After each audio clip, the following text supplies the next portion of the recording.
السلام عليكم ورحمة الله وبركاته. ولادنا اغلب الوقت بيتعرضوا لمشاكل وبنبقى مش عارفين احنا المفروض نحل معاهم المشكلة بطريقة شكلها عامل ازاي. فتعالوا نتكلم مع بعض، لو ولادنا تعرضوا لمشكلة المفروض ان احنا نحلها بشكل ازاي، او نتعامل معاهم بأنهي طريقة. طب هي ايه نوع المشاكل اللي ممكن يمروا بيها اولادنا؟ وهل المشكلة بتكون حقيقية فعلا ولا بتكون مزيفة؟ طالما هي أزمة أو حاجة إحنا مش عارفين نوصل ليها لحل، فهي تعتبر مشكلة. يعني المشكلة ممكن تبقى أوضة مش متوضبة، المشكلة ممكن يكون عدم قدرة على تنظيم المذاكرة، المشكلة ممكن تكون خلاف ما بيني وما بين أصحابي، المشكلة ممكن تكون سوء في الرد، المشكلة ممكن تكون حاجات كتير قوي. طالما ان هي مش بنوصل منها للحاجة اللي احنا عايزينها او للهدف، ومش قادرين ان احنا ناخد فيها خطوات او نوصل لنتيجة، فبالتالي هي اصبحت فينا مشكلة. فلما ابني بقى او بنتي يتعرضوا لمشكلة ما، دوري كأم او كأب المفروض اعمل ايه؟ اول حاجة ونمرة واحد، احذر من ان انت تحل المشكلة. مفيش حاجة اسمها انا ابوهم وانا امهم وانا عارف الاصلح ليهم وحل المشكلة دي كذا. مفيش اصدار قرارات في النقطة دي. ليه؟ مش فكرة ان احنا ملناش دور او ان التربية الايجابية دي بتلغي دور الاب والام وكل النقط دي، لا خالص. هو الفكرة كلها ان انا لما بربي اولادي بربيهم على تحمل المسؤولية، بربيهم على القدرة في حل المشاكل. هو يعني ايه تحمل مسؤولية؟ يعني انا شخص قادر على ان انا اخد القرار المناسب بالنسبة للمشكلة اللي بتواجهني، واتحمل القرار ده، اتحمل النتيجة بتاعته سواء كانت ايجابية او كانت سلبية. زي الفل. يبقى انا دلوقتي لما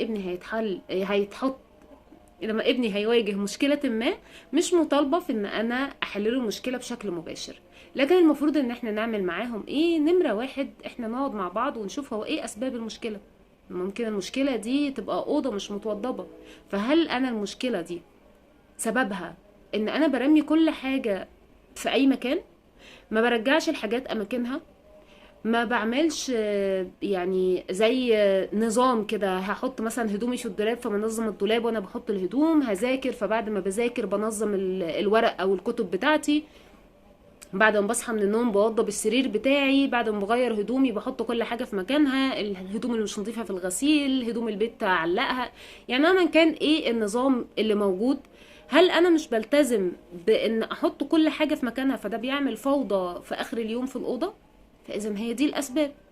طب انا ممكن تبقى المشكلة اللي واقع فيها خلاف مع اصحابي، فهل الخلاف ده بسبب سوء تعامل ما بيني وما بينهم، اختلاف في شخصياتنا، طريقة الكلام مختلفة؟ هل انا كنت اليوم ده كنت متعصب فده سبب مشكلة؟ هل كنت عندي عطاء زيادة عن اللزوم فاستغليت؟ هل كان عندي جفا وحرص في ان انا اخد المصلحة لنفسي بس، فالاشخاص اللي حواليا رافضين حاجة زي دي؟ فدي ممكن تبقى اسباب للخلافات اللي ما بيني وما بين اصحابي. طب ممكن تبقى المشكلة موجودة في المذاكرة. هل مشكلة المذاكرة دي بسبب ان انا عندي يأس؟ هل المشكلة في ان انا بختار وقت مش مناسب للمذاكرة، مش عامل جدول للمذاكرة، مش قادر احدد هو ايه اللي ناقصني وايه اللي انا مخلصه، مش عارف استخدم طريقة معينة مناسبة لشخصيتي في المذاكرة، المكان اللي انا بقعد فيه انا سامع صوت التلفزيون او الموبايل متوصل عندي على النت، فانا مش قادر ان افصل دماغي عن الحياة المشتتات اللي موجودة حواليا. فبالتالي كده انا وصلت للاسباب بتاعة المشكلة. بعد ما نقعد مع بعض احنا واولادنا ونحدد اسباب المشكلة، بنبدأ ان احنا نقرر طب هي ايه الحلول، او نفكر مع بعض هي ايه الحلول اللي احنا ممكن نقترحها. نكتب بقى كل الاقتراحات.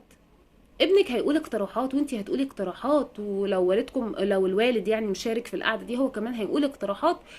فنبدأ ان احنا نحط كل الاقتراحات الموجودة قصادنا. بعد كده بنختار افضل الحلول، او الحاجة اللي مناسبة للمشكلة، لحل المشكلة دي. مناسبة لمين؟ مناسبة للشخص صاحب المشكلة، مش مناسبة لينا كلنا. طالما الحلول لا تتعدى الحدود الدينية ولا تتعدى الحدود الاجتماعية، إذن فإحنا بنختار الحل المناسب للشخص صاحب المشكلة، ويقيمها هل هو هيقدر فعلا ينفذ الحل ده، هل هو مناسب ليه. هقول لكم ليه.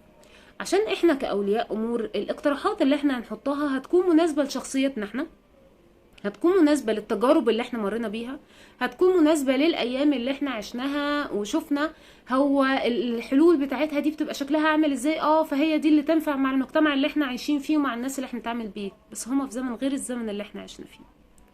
الأحداث اللي ما بينهم وما بين أصحابهم هم جيل مختلف تماما، الحلول اللي عندهم مش نفس الحلول اللي عندنا. فأنا لازم أراعي إن اختيار الحل يكون مناسب للزمن اللي احنا عايشين فيه، اختيار الحل يكون مناسب للشخص صاحب المشكلة، اختيار الحل يكون مناسب للأشخاص اللي عايشين في الفترة دي، طالما ان انا ما بتعداش على حدود دينية او حدود اجتماعية او حقوق شخص اخر. الحل برضو يبقى في حدود حياتي انا، مش في حدود حياة الاشخاص الموجودة حواليا. وبالتالي بنشوف هل هو اي اكتر الحلول اللي مناسبة لشخصه، وبنبدأ ان احنا تمام بنوافق على الحلول اللي صاحب المشكلة اللي هو ابني او بنتي مناسبة معاه، ونبدأ ان احنا ننفذ. ويبدأ يرجع تاني، انا حصل معايا كذا كذا لما استخدمت الحل ده، وده كان مناسب معايا جدا واستفدت منه ان 1 2 3. لا، ده انا استفدت ان الحل ده ما كانش مناسب ابدا، ده بالعكس، ده انا النتيجة كانت سلبية بالنسبة لي. حلوة قوي. يبقى احنا المرة الجاية لما نيجي نستخدم الحل ده هنعدل فيه ايه؟ ده يا ماما هنعدل فيه كذا وكذا وكذا. فنبدأ ان احنا نستفاد من الخبرات، سواء الخبرات دي كانت ايجابية او خبرات كانت سلبية. طيب هل ممكن ابني ينفذ حاجة انا اللي طالباها منه مش اقتراح بتاعه هو؟ لو وافق ينفع، ولو وافق ينفع وهيجربه وهيجي يقول لي لا ده فعلا اللي انت قلتيه، لما عملت الحاجة اللي انت قلتي لي عليها دي جابت نتيجة. فبالتالي اول حاجة دي بتعمل ثقة ما بينك وما بين ابنك في ان اقتراحاتك بتساعد على حلول المشاكل هو بيمر بيها. الحاجة التانية في ان انتوا في ما بينكم مناقشة، وفي ما بينكم ان احنا بشر كلنا، وارد الاقتراح بتاعي يطلع غلط، وارد الاقتراح بتاعك يطلع صح. مفيش حد فينا صح 100%، مفيش حد فينا غلط 100%.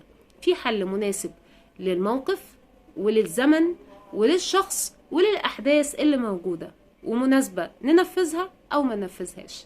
وبالتالي حل المشاكل مع الأولاد مش مناسب معانا إحنا كأولياء أمور، لا، المهم يكون مناسب ليهم هم ويتعلموا منه، عشان لما يكونوا شخصيات مسؤولة في حياتهم يقدروا إن هم يحلوا مشاكلهم بشكل مناسب ليهم. والسلام عليكم ورحمة الله وبركاته.